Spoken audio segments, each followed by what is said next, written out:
welcome to the stage, Mike Zakarian.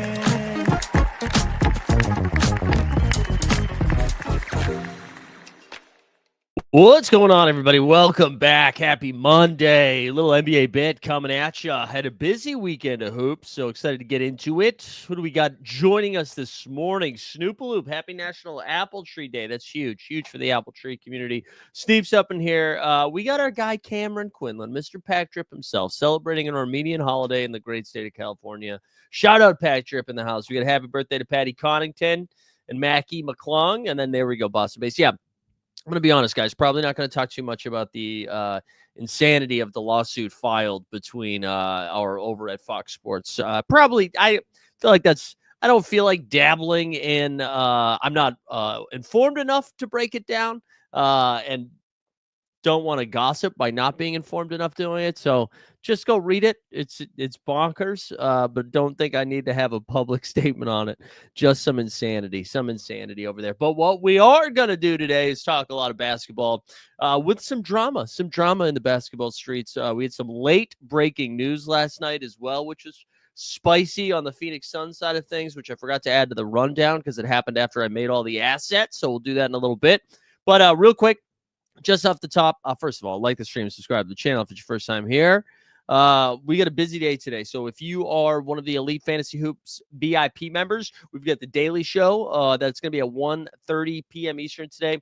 There's a massive slate on Underdog.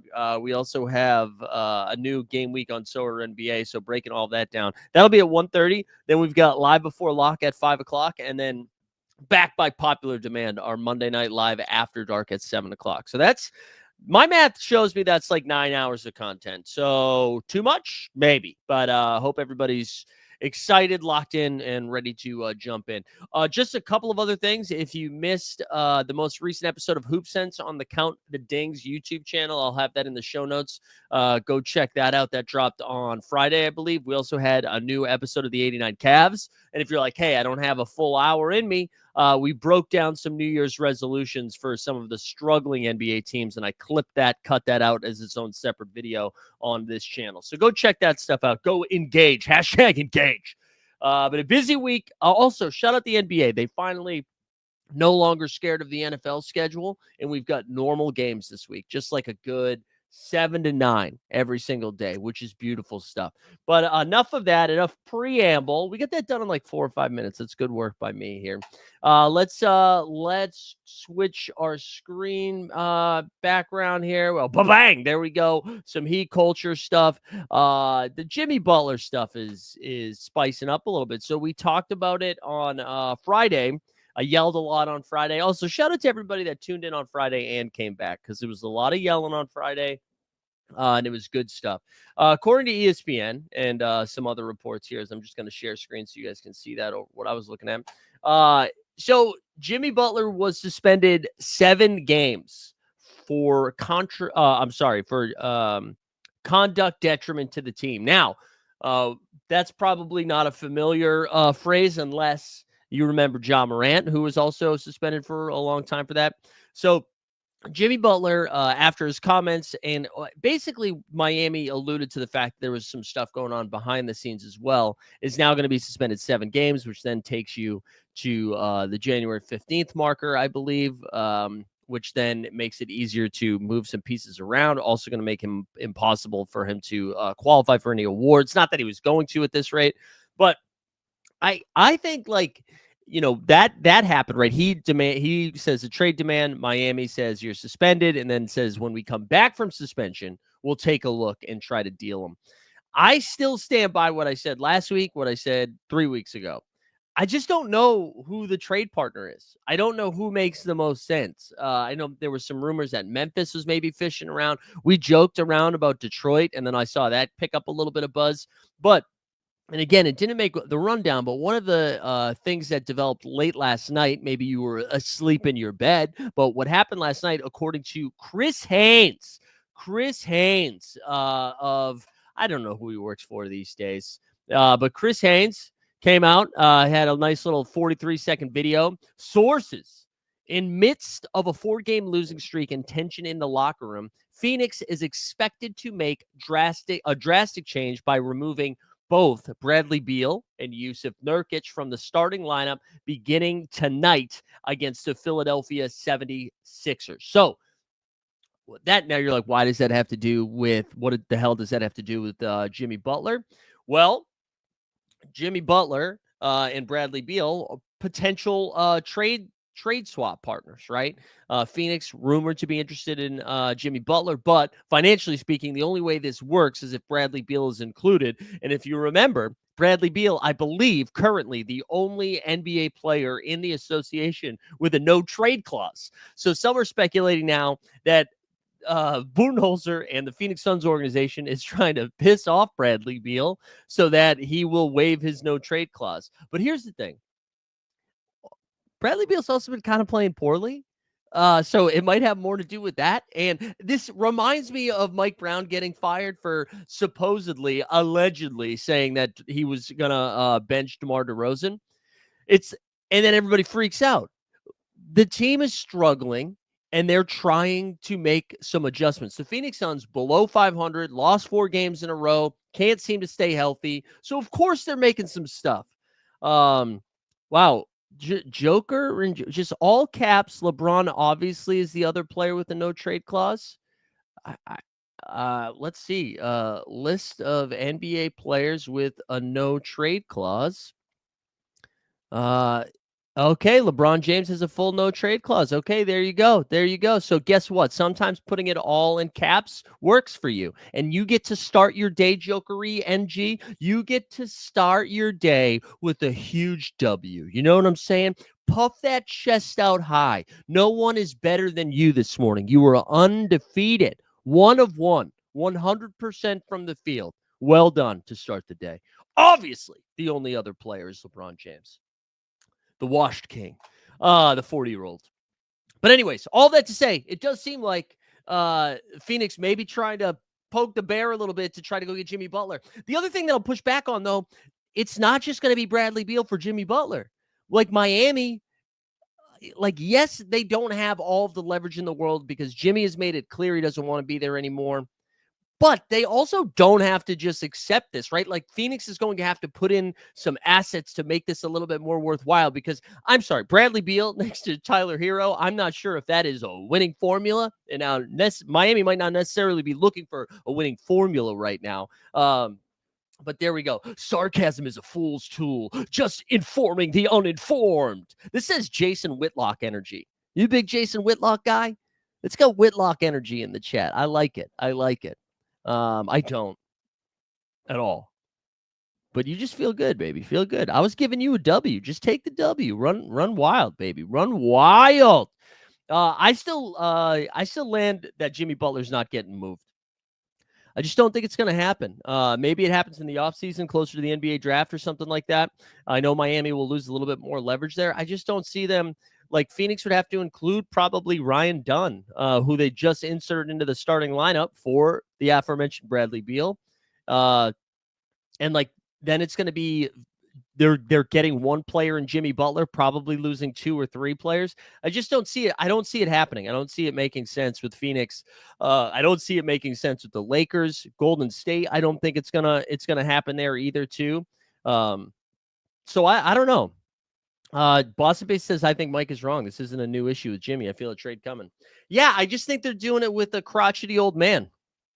You know, I think they're doing it with a crotchety old man and Pat Riley. And I think Pat Riley is going to put his cleats on and hunker down a little bit. That's my take anyways. I mean, he could very well get traded. But again, just financially, a lot of things have to line up perfectly for this deal to work. I just don't see the right trade partner.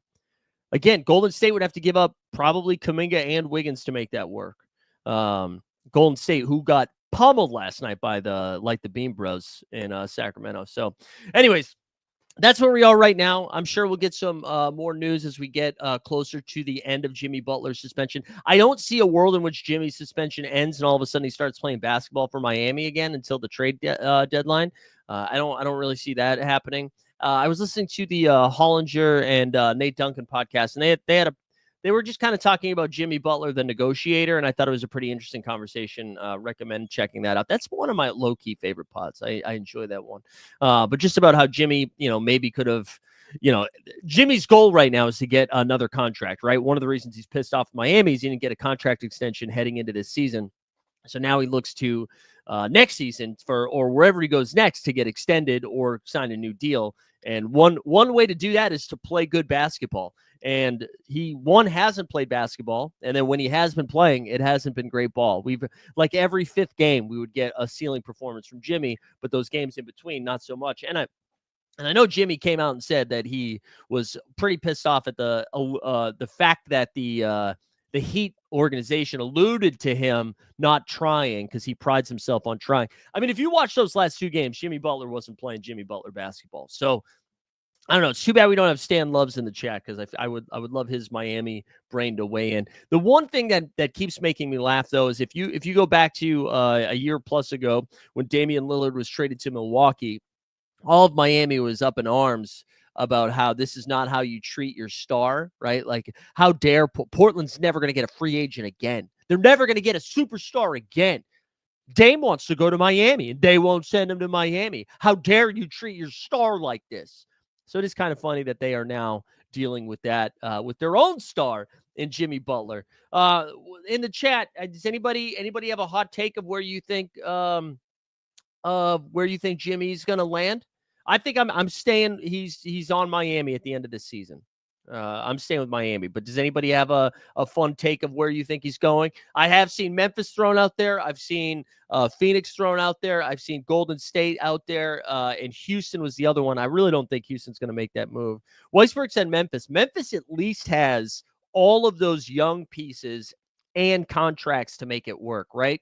They have that Marcus Smart money that they can move around. They have a lot of different avenues of getting there, and some pieces that Miami would be like a little bit interested in. Where I just don't think the other teams necessarily have that. Houston's the other one where I think it could definitely work, but I just don't think Houston's going to do it. I don't think it's going to do it. Rockets or the Nets, maybe. Yeah, Brooklyn. I think Brooklyn has the assets to make that work as well. They've got a ton of picks that Miami would be interested in. What do they have? Something like 15 picks over the next 5 seasons or something crazy like that. I don't think Houston's going to do it. I just think I think it'd be too soon for them to make that move, but we'll have to wait and see. All right, let's move on to OKC top dog. The Oklahoma City Thunder refuse to lose unless it's in a game that doesn't count. And by that, I mean the NBA Cup Finals, excuse me. The Emirates Cup Finals. Well, let's go over to the box score over here. So OKC 105-92, and I think the most impressive thing, and it's one game, it's a small game sample size, and Boston obviously got cold in the second half. The Oklahoma City Thunder held the Boston Celtics to 27 second half points. After dropping 65 in the first half, they tuned up the tenacity on the defensive end and just kind of locked them down. Tatum still finished with 26 and 10. JB finished with 21 in 3. Drew Holiday didn't do too much on the scoring side of things, but still finished with 8 boards and 6 dimes. You had Porzingis with 19 and 9. But you look at the 3-point shooting, man. Tatum 2 for 6, fine. KP 1 for 6, Drew 0 for 4, Derek White 2 for 11, and then 1 for 6 from 3 for Jaylen Brown. But I thought the biggest outside of the defensive nature of the game and Celtics going cold from 3, what I thought was pretty impressive and just something that is shining its light a little bit here. Luke Cornett, Al Horford, Sam Hauser combined for all of the bench scoring, 13 points. If you look at OKC, Aaron Wiggins outscored the entire Boston bench with 15 points. They also got 6 from Isaiah Joe and then another 6 from Jay Will and Kenrich Will. But SGA, you can't call him the best player on the planet right now because of how great Jokic is playing. But good Lord, man, he's in the front runner for MVP. He is awesome right now. The Oklahoma City, we've been talking every single week about how Cleveland won't lose anymore, and they only have 4 losses this whole season. Well, OKC's only got 5, and they are in the tougher conference, have had the tougher schedule. They are not healthy. They still have not had their full roster play a single game together, right? Because Chet was ready to go at the beginning of the season, Hartenstein wasn't, and then they flopped. SGA, 3 for 6 from 3, perfect from the free throw line, 11 for 23, 33 points, 11 boards, 6 dimes. And the other thing that was impressive about this, it wasn't like the rest of, like, it wasn't like J-Dub went for 25. Like, the next highest scorer was Aaron Wiggins off the bench. They got 10, 6, and 5 from J-Dub. They got 8 and 10 from Hartenstein. The Dort report. Hey, let's do the Dort report drop, because Lou Dort hit 2 big-time threes in that second, I think in the fourth quarter, to extend the lead after a timeout. So, yeah, listen, if your headphones are too loud, you have an opportunity to turn them down in 3, 2, 1.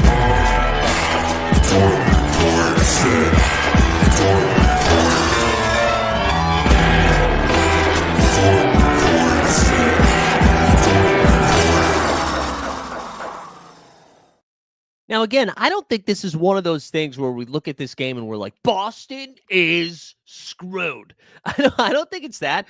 I do think, though, OKC to be on this winning streak, and again, they were at home. Celtics, that was their third of 4 straight away games. But OKC, like, clearly took this game seriously. It's just, like, really, really good stuff. Whoa, we got Veronica here. I say I missed the Heat drama. I'll watch the replay. Look at, and closer to homemade, Veronica. You got a new YouTube channel over there? Shut up, Veronica. But anyways, I think this was like a pretty big statement win for OKC, that they will beat anyone in front of them, and again, are not fully healthy yet. I don't think this means that I would be taking OKC over Boston if we got to a 7-game series. But if anybody was like, I don't know if they can get it done against good teams, I mean, the stretch OKC is on right now. Again, 30-5, so they're beating everybody. But if we look at their most recent wins, Celtics, Knicks, Clippers, Timberwolves, Grizzlies, Hornets, Pacers. I mean, they haven't.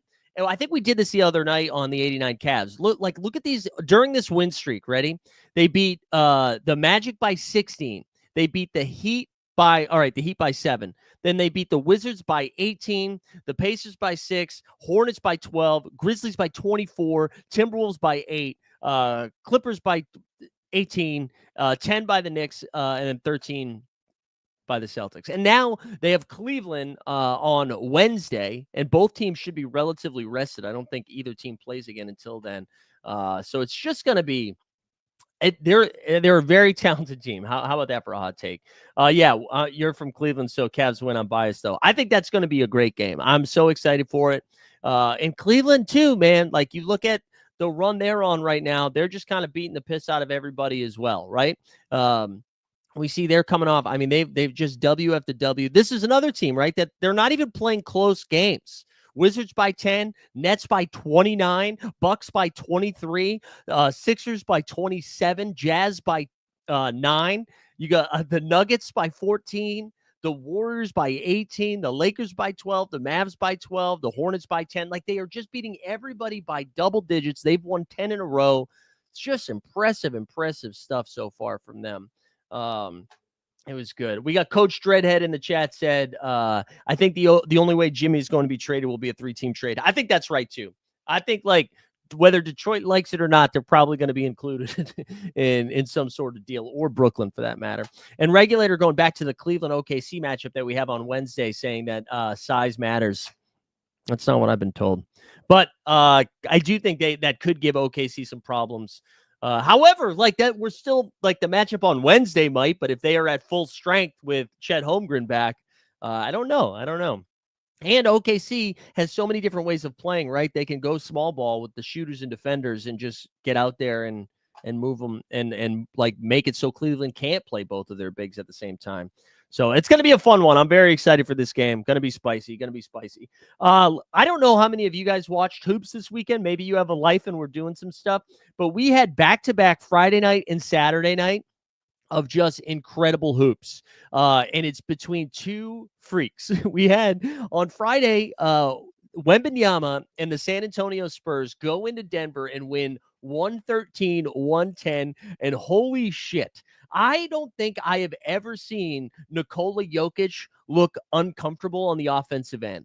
Right. And even when he does look uncomfortable, he looks completely in control. He went into his little Sombor shuffle move. And I don't know how many, again, this was like in a 1-possession game, goes into a Sombor shuffle under a minute left. And then, like, as he's going up for that fallen back jumper, fucking Stretch Armstrong, however you say that in French, Wemby just comes out of nowhere and was going to block it. So then Jokic had to chuck the ball, try to find it to Devin, try to find a shooter on the wing. Devin Vassell picks it up, wins the game. Wemby's stat line was insane. 35 points, 18 boards, 2 blocks. He did have 7 turnovers, but he went 4 for 6 from 3, 14 from 22 in the field. Vassell with 18, which was a fun one. They also got a combined 31 points off the bench between big body Keldon Johnson and Champagny. But then on the Denver side of things, Michael Porter Jr. finally like knocking down the 3 ball a little bit more consistently. He had 22. Joker had 41, 18, and 9 in this game. He took 36 shots in the game, which, for those that don't know, the second most shot attempts of Jokic's career was 36.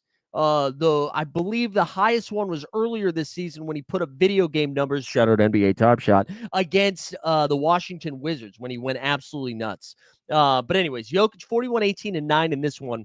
And then they played, which I don't remember them ever doing this. Then on Saturday, they flew from Denver to San Antonio. They played another game. This time, Denver comes away with the win, 122-111. So they split the weekend series. And Jokic again, this time takes 35 shots, goes 46 points, 10 dimes, 9 boards, 2 steals, 2 blocks, partridge in a pear tree. Wemby on the other side put up a 20-20 game, 20 points, 23 boards, had 4 blocks.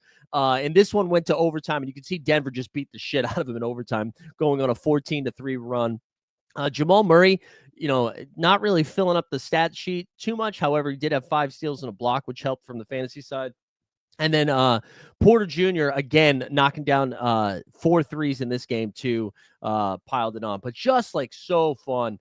And since we did talk about Michael Porter Jr., we got to do a Porter drop. We're the Porters. We share the crowd of up and down performers. Throwing things and buzzer beater corners. And one of us is playing for the Warriors. We're juniors and we're the Porters. But yeah, that was some great back and forth. I mean, the Jokic Wemby thing. Also, just like, it's not a hot take to be like, who, guys, I think Wemby's good. But I feel like last year, right? Wemby would have good games, and then like every 5th game, he'd have a great game. And now, like the consistency of the greatness that we're seeing from Wembanyama is very impressive. I mean, listen, the San Antonio Spurs are 35 games into the season, and they're a game over 500, right? I mean, like this, and this is not because, Chris Paul definitely helps, but it's not like Chris Paul's averaging 20 and 12. It's not like Devin Vassell's averaging 30. It's because Wemby is insane. He's so good. Let me get in the chat here for a second. What do you think of the Grizzlies trying to get Karis LeVert for Smart?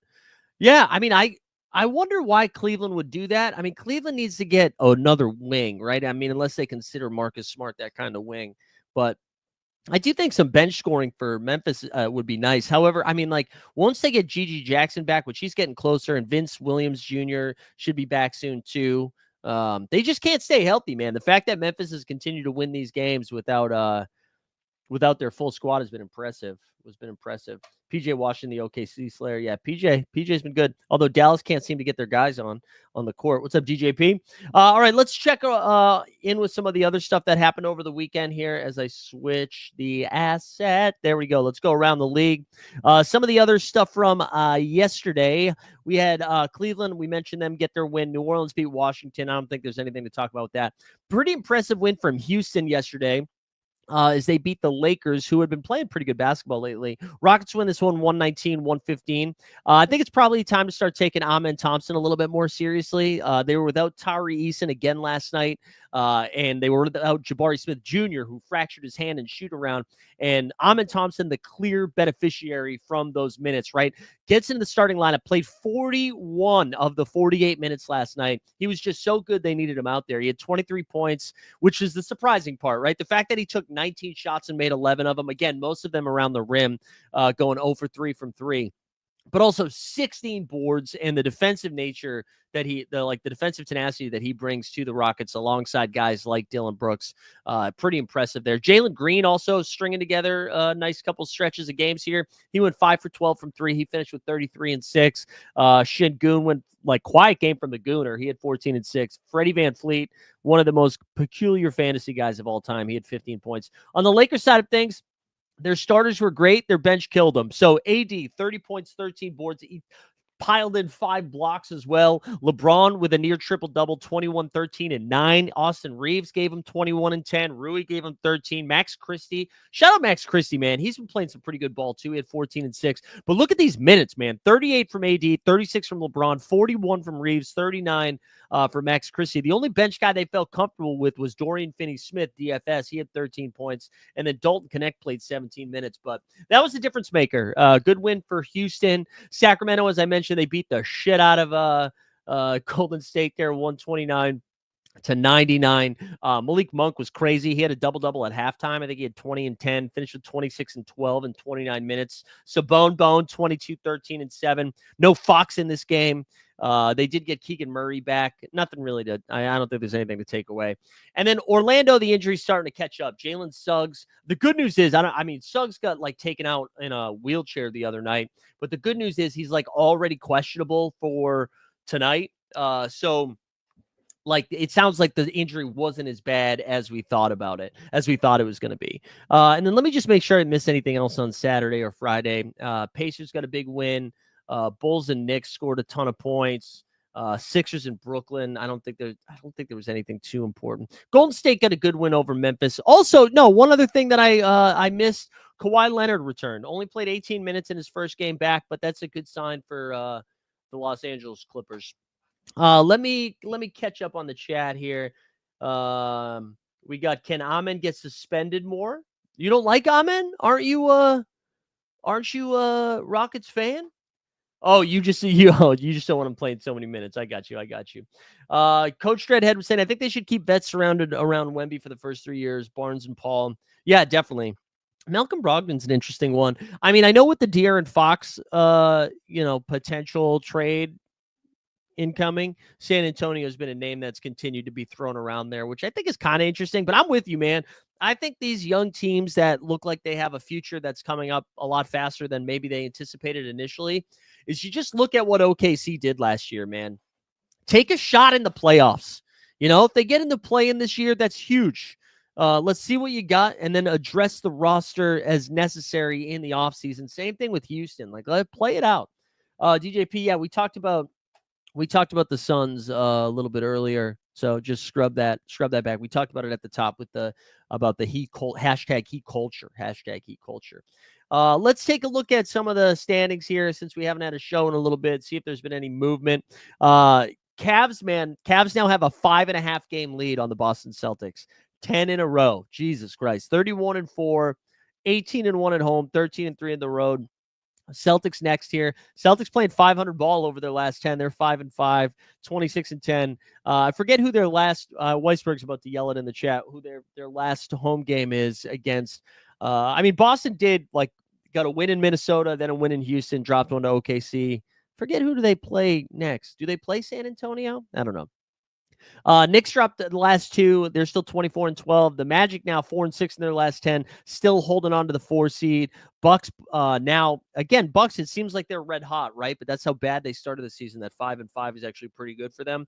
They're 17-16. So are the Miami Heat, who have lost 2 in a row. Miami Heat, who got blown out by Utah over the weekend.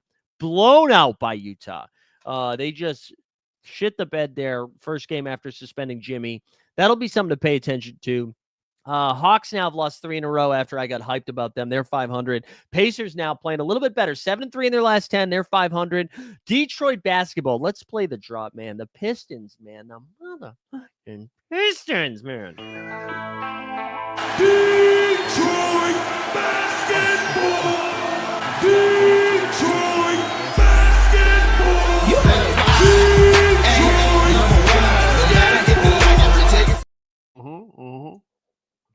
How about Detroit, man? Cade Cunningham, soon to be all-star, 7-3 in their last 10. I do think there's a chance they make some moves here at the deadline. Nothing crazy, not like sacrificing future or anything like that.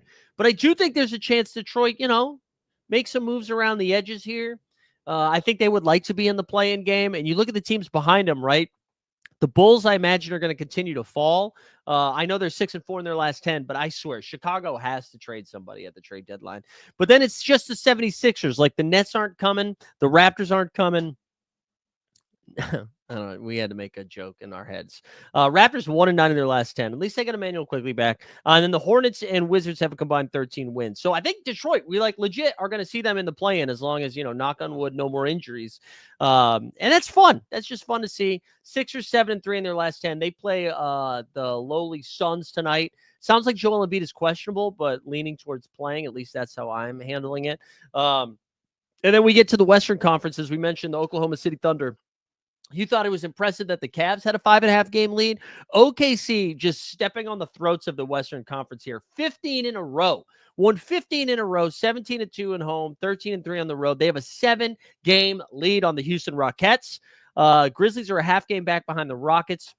Nuggets, again, it feels like Denver's not playing that well. They are the 4 seed right now. They're 20-14. Lakers and Mavs, both a half game back at 20-15. I'm sorry, and the Clippers. Lakers, Mavs, and Clip City bitches, all 20-15. Then there's a little bit of a drop down between the Spurs and the Warriors, who are 18-17. Timberwolves have climbed back into the 10 seed, but that's mainly behind Kings, who have won 4 in a row, but are 4-6 in their last 10. And then the Suns, losers of 4 in a row, 3-7 in their last 10.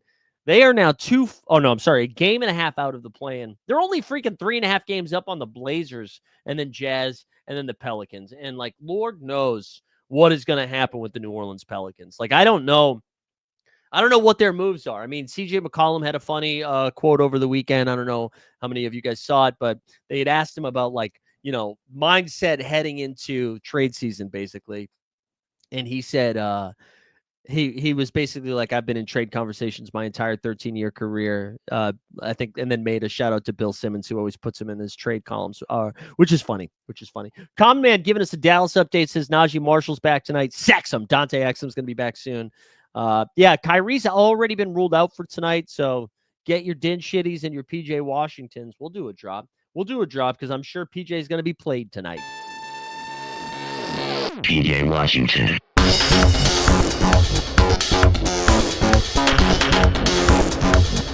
PJ Washington.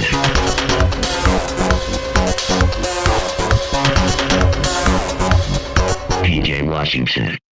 Beautiful. All right, let's take a look at some of the games that we have for tonight.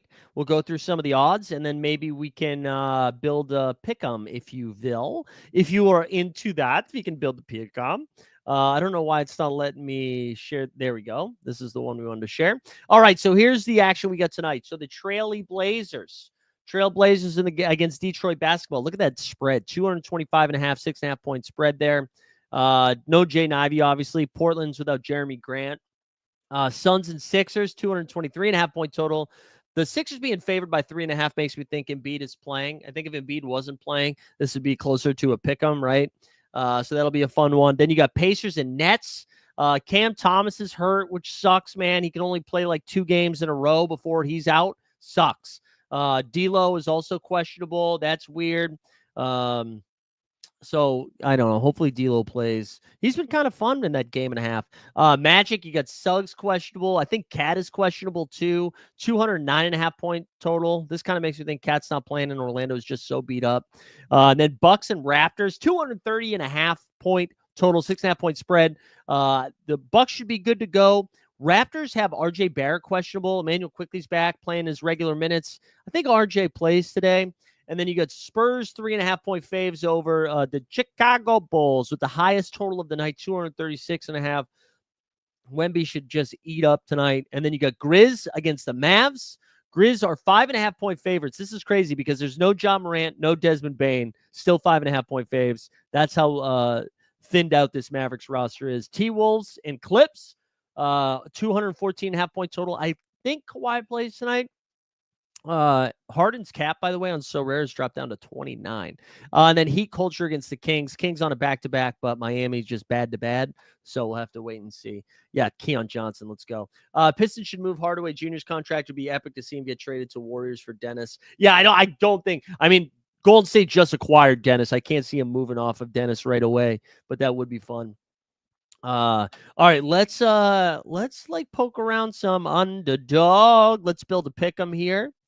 Let's build a pick'em. Let's see what we got. We almost had a big night last night on underdog. Ooh, we got a 25% profit boost too. Let's apply that. Anybody got any fun takes for tonight for some pick'ems? We'll either do a 3-man leg or 5-man leg. Let me see if I have anything on my end while the chat gets cooking. But we're due. We're the NBA bits due for a win here. We got, you know what? Speaking of Timmy, what about how many minutes is Tim Hardaway Jr. playing here? How many minutes do we think he's playing with this new rotation of no Jay Ivey? 11.5 points. What up for Timmy? Do we do it for Timmy?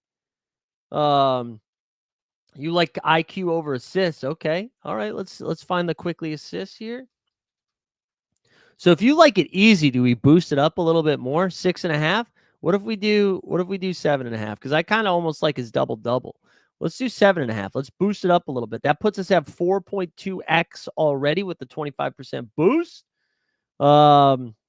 Let's see. I feel like Wemby should really eat tonight, but I'm sure his numbers are already kind of factored in. Who the fuck is Nut? Let's go back to NBA here. Okay, there we go. Feel like Anthony Simons has been playing a lot better lately. Also, Asar Thompson, guys. Asar Thompson is back, man. Actually, I kind of like 5.5 boards for Asar Thompson. He looked great. He looked great in that game for Detroit. That's what's exciting, man. Monk is hot too. Nervous about the back-to-back, but let's see Monk's assist. Also, you know why we can't do Monk? Because if his numbers are going to be inflated, and if Fox plays, we're getting pretty bad CLV on that. Embiid 28.5 points is pretty high. What about Maxey Dime? 6.5. Orlando and the Knicks. I mean, if Suggs doesn't go, Jalen Brunson should eat, right? Maybe we stay away from that game, though. Milwaukee and Toronto. I mean, Giannis kills Toronto. Maybe we just do this 3-leg. Oh, wait, Keon. There we go. Keon. Oh, let's do Keon Johnson. Fine. We'll do a 4-man because I don't really love anything else right now. What did you say it was? PRA? Sorry. Yeah. Oh, rebounds and assists. Rebounds and assists. All right. Let's get Keon Johnson. Rebounds and assists. That's 6.5. There we go. That gets us to 13x. That's pretty fun. All right. You're not going to be able to see the link because, Underdog never lets me do it on my phone, but I'll read it out loud one more time as I plug it in. We're taking Timmy Hardaway Jr. Timmy over 11.5 points. We're taking the higher on Emmanuel Quickly on a 7.5 dimes. We boosted that up a little bit. Asar Thompson's boards. Can we boost it? Oh, we can't. We can only boost it to 7.5. That's not as fun. And then Keon Johnson, 6.5 rebounds and assists. That got us with the 25% boost that I have, 13x. Otherwise, it would be 11x, 25 to win 343, baby. There we go. I thought Giannis was probable, unless that was new. I thought Giannis was probable. Hold on. Unless that's new news. I thought I saw it yesterday. Let me see here. One second. Oh, wait. Hold on. Sorry, guys. This is really good content for you. I thought I saw it ahead of time that he was probable. I thought it was like him, Chris Middleton. I thought they did like a big announcement yesterday morning, basically being like, all the Bucks. Yeah, Giannis is probable. Chris Middleton is probable. Yeah, all right, we're okay. Giannis is probable. Don't you worry. Don't you worry, baby. All right. Hey, just a reminder, if you're first time here, do me a favor, like the stream, subscribe to the channel. Also, I'm going to make sure you subscribe to our Elite Fantasy Hoops channel. If you're in the Fantasy Hoops street at all, we got a couple of shows over there later today. We've got some members-only shows. We got the 1:30 p.m.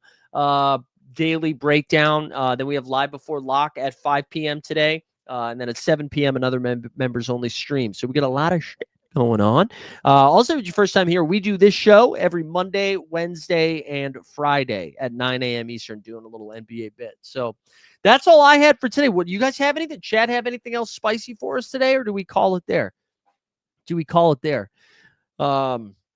I'm looking forward to tonight's action. Again, Underdog has some big old daily slate tonight, which is fun. And then So Rare, we got a lot of good So Rare stuff coming too. So if you're in those streets, get excited. Get excited. Watched the Golden Globes last night on the TV. Thought Nikki Glaser did a great job hosting.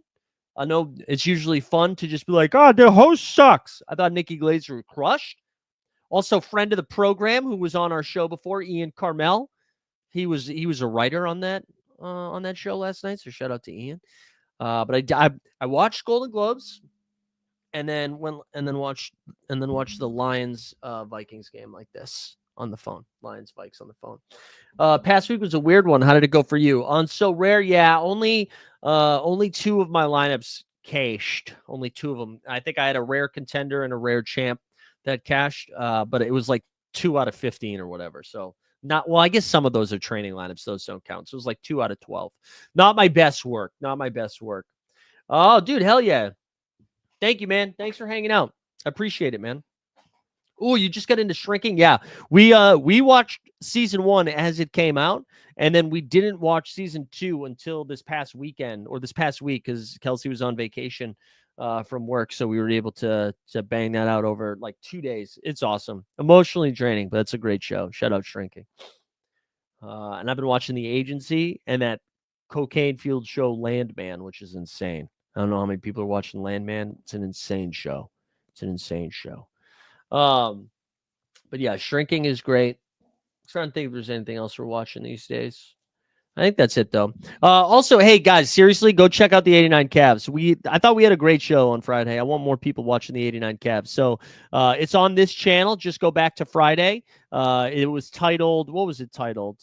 Why can't I see it? Oh, yeah, it was titled, what the hell? Why can't I see it? It was a Jimmy Butler one, right?